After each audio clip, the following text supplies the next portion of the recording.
서울 강남 3구를 시작으로 소위 마용성 지역까지 더 비싼 아파트값이 더 많이 올랐는데요. 무리한 대출과 묻지마 매수까지 이어지며 상승세가 더 격해지자 정부가 대책을 내놨습니다. 내일부터 당장 수도권에선 주택담보대출을 6억 원 넘게 받을 수 없습니다. 고가 아파트에 대한 이른바 영끌 수요엔 곧바로 타격이 있을 걸로 보입니다. 첫 소식 김민형 기자가 보도합니다. 서울 서초구 레미안 원베일리 아파트. 지난 3월 한 30대가 84제곱미터 아파트를 무려 59억 원에 사들였습니다. 이 중 대출이 27억 원에 달했습니다. 또 다 상환 능력이 되시는 분들이신 것 같아요. 일부 자금 갖고 있으신 거에다가 추가로 대출을 받아서 들어오시는 게 일반적으로. 내일부터 이런 과도한 대출은 완전히 사라집니다. 정부는 수도권과 규제 지역에서 주택담보대출 한도를 6억 원으로 제한하기로 했습니다. 고소득자가 수십억씩 대출을 일으켜 주택을 구매하고 서울 아파트값 전체를 끌어올리는 현상이 이어지자 빚 갚을 능력인 소득은 물론 담보가 되는 아파트 가격과 상관없이 대출을 6억으로 묶는 초강수 대책을 내놓은 겁니다. 고소득자와 고가 아파트를 정조준했습니다. 연봉 2억 원인 사람이 기존에는 13억 9천만 원까지 대출을 받았지만 내일부터는 최대 6억 원입니다. 연봉 1억 원인 사람은 현재 6억 9천만 원에서 최대 6억 원으로 줄고 연봉 6천만 원인 사람은 대출 한도가 4억 2천만 원으로 변함이 없습니다. 예상치 못한 고강도 대책에 시장은 놀라는 분위기입니다. 서초구의 이 부동산에는 매수자들의 문의 전화가 빗발쳤습니다. 지금 다 매수인들도 다 지금 멘붕이죠. 대출 묶이면 진행이 안 되잖아요. 그럼 계약금 걸어서 날릴 판인데. 최근 증가 추세였던 주택 거래량도 일단 주춤할 것으로 전망됩니다. 대출 규제를 해버리면 아무래도 매매는 끊기겠죠. 갭투자 안 되니까. 본인 돈이 더 필요하니까.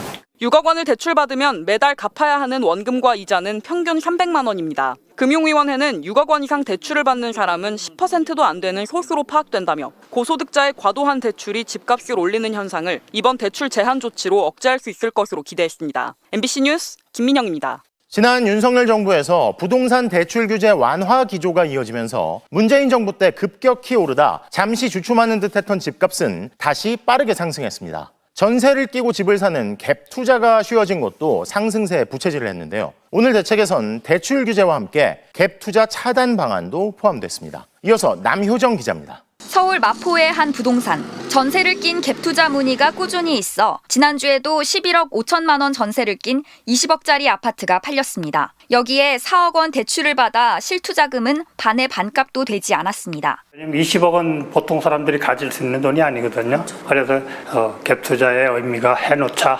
잡아놓자 이런 의미로서 갭투자를 생각하는 것 같아요. 실거주하는 게 아니고. 그러나 앞으로 이런 갭투자는 불가능해집니다. 수도권과 규제 지역에서 대출을 받아 집을 사면 6개월 안에 반드시 전입해야 하기 때문입니다. 이를 어기면 대출금은 즉시 회수되고 3년간 주택대출을 받을 수도 없습니다. 또 2주택 이상 다주택 보유자는 담보대출이 아예 불가능해집니다. 디딤돌 대출 등 정책 대출도 내일부터는 한도가 줄어듭니다. 윤석열 정권에서 소득 조건을 완화하고 최대 대출 한도를 높였는데 고소득자까지 거액을 대출받아 고가주택을 구매하는 등 서민을 위한 정책 대출이 오히려 집값 상승을 불러왔다는 지적이 끊이지 않았습니다. 주택 관련 대출에서 정책 대출이 차지하는 비중도 지난해 28%를 넘어섰습니다. 윤석열 정부 때 너무 과도하게 풀어놨었던 게 문제이기 때문에 줄이는 건 당연히 해야 되는 것 같아요. 신혼부부 디딤돌 대출은 최대 3억 2천만 원으로 하향 조정됐고 신생아가 있는 집도 4억 원까지 받을 수 있습니다. 생애 첫 주택 구입 디딤돌 대출도 2억 4천만 원으로 깎였습니다. 금융위는 실수요자들이 어려움을 겪지 않도록 세심하게 제도를 운영하겠다고 설명했지만 MBC와 만난 한 청년은 서운하다는 반응을 보였습니다. 그래서 3억이 이상 되는 집들은 아마 제 개인 돈이 좀 있어야 되는 상황인데 사실 더 줄어든다 그러면 이분이 이렇게 언짢은 부분은 있죠. 예. 금융당국은 이런 초강수에도 가계대출 증가세가 잡히지 않으면 각종 추가 조치들을 시행하겠다는 방침입니다. 필요하면 규제 지역을 추가 지정할 계획입니다. 대통령실은 관계부처와 긴밀히 소통하고 있다며 이번 대책이 어떤 효과를 낼지 지켜보고 반응을 내놓을 것이라고 설명했습니다. MBC 뉴스 남효정입니다. 정부에서 진짜 초강수 대출 규제를 지금 내놨네요, 보니까. 지금? 네. 뭐라고요? 그러니까 오늘 발표가 됐는데 28일부터 즉각 시행이라고 나왔는데 28일? 네. 내일? 네. 근데 이거 지금 아마 이제 계획했던 분들은 모두 멘탈이 다 날아갔을 것 같다는 생각이 드는데. 근데 뭐 이미 매매 계약 언제 체결한 사람은 아니 그렇죠. 그러니까 이게 않을까? 대출 신청을 이미 하셨으면 뭐 오케이인데 지금 수도권의 주담대 한도를 6억 원으로 제한한다고 지금 떴어요. 맞아요. 아까 이렇게 들었어요. 하면 집을 사기는 이제 거의 쉽지 않아졌다라고 보면 될 것 같아요. 왜냐하면 서울 평균 집값이 12억 정도가 되는데 네. LTV 50을 잡으면 6억까지 받을 수 있다고 그냥 단순 계산할 수 있잖아요. 근데 6억이 있으면 12억짜리 집을 지금 살 수 있었는데 6억 원 제한이라고 하면 그 이상은 절대로 이제 더 비싼 집은 살 수 없다고 보는 게 맞을 것 같고, 그러면 대부분의 이제 수요자들이 있는 시장이 완전히 딱 중단될 것 같이 보여요. 비율이 아니고 무조건 최대 한도 네, 한도를 절대 6억 한도가 원으로 있고. 제한하겠다고 했으니까. 그러니까 정부가 하반기 가계대출 총량을 50%로 감축한다고 목표치를 제한했다는 건 지금까지 이만큼 대출 풀어서 받아놓은 건데 더 이상은 대출을 사실상 안 해주겠다라고 지금 발표를 한 거랑 마찬가지여가지고 뭐 쉽지는 않겠네요. 네. 그러니까 현금이 많은 사람들 사거나 아니면 갭 투자로 가거나. 근데 이제 갭 투자도 점점 못하게 만들 거기 때문에 그것도 뭐 그러니까 쉽지는 이제 못하게 않겠죠. 만들 거라는 예상이 딱 되니까 네. 빨리 해야겠죠.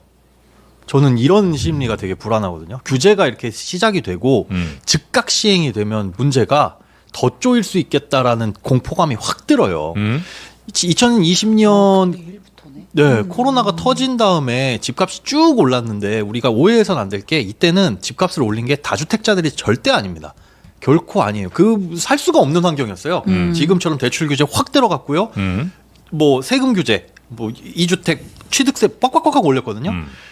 결국은 실수요자들이 다 뛰어들어가지고 집을 사는 수요가 많아졌기 때문에 집값이 쫙 올라간 건데 그걸 이제 누구를 손가락질할 수는 없는 거죠. 그럼 실수요자들이 왜 갑자기 집을 막 사기 시작을 했을까? 못 살 것 같아서? 일단 당시에 패닉바잉이란 말이 계속 들었거든요. 그러니까 불안해요. 나 아직까지 집을 안 사는데 여지껏 안 산 이유가 금리가 너무 높아서 나 부담되는데 이런 수요가 분명히 있었거든요. 그리고 아파트 시장 지금 건설 경기 안 좋다고 하는데 지금 사는 게 맞아?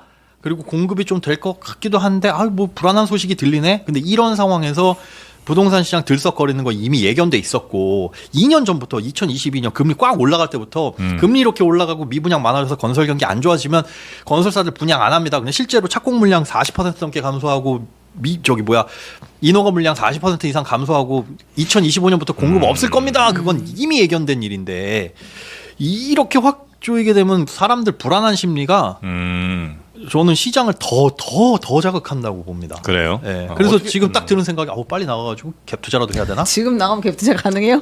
제가 봤을 때 일단은 확실히 그 불을 끄려고 했던 거는 맞는 것 같고 네. 원래 이제 정부에서 첫 대책으로 대출 규제를 내놓기는 쉽지 않을 거라고 봤었어요.